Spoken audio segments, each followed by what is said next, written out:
বাবার গুরুত্ব সেই সন্তানের কাছে জানুন যে কখনো তার বাবার ভালোবাসা দেখেনি। বাবা এমন একজন যিনি সারা জীবন নিজের পরিবারের মুখে হাসি ফোটানোর জন্য নিঃস্বার্থে পরিশ্রম করে যান এবং নিজের সব খুশি বিসর্জন দিয়ে দেন। বাবাকে হারানো মানে মাথার উপর ছাদ হারিয়ে ফেলা।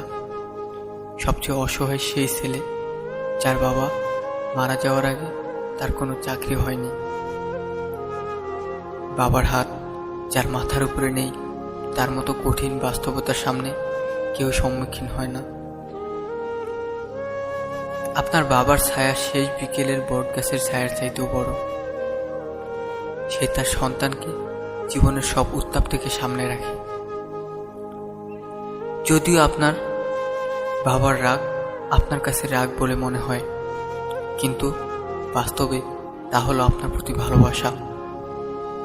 আপনি যখন ছোট ছিলেন, আপনাকে আনন্দ দেওয়ার জন্য নিজে বাচ্চা হয়ে যেতেন, আপনার সাথে খেলা করতেন। তিনি হলেন আপনার বাবা। বাবা হলো একটি বাড়ির ছাদের মতো।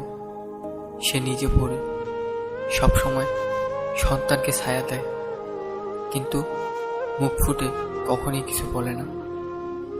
হয়তো প্রত্যেকটা মেয়ে তার স্বামীর কাছে রানী হয়ে থাকতে পারে না, কিন্তু প্রত্যেক মেয়ে তার বাবার কাছে রাজকন্যা হয়ে থাকে। একজন বাবা কখনোই বলে না যে সে তোমাকে ভালোবাসে, বরং তিনি দেখিয়ে দেন যে তোমাকে কতটা ভালোবাসে।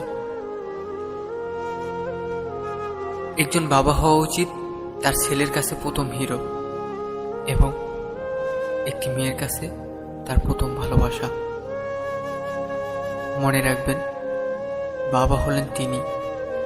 সে তার ইচ্ছাকে চাপা দিতে পারেন শুধুমাত্র তার সন্তানদের ইচ্ছার জন্য। পৃথিবীতে সবাই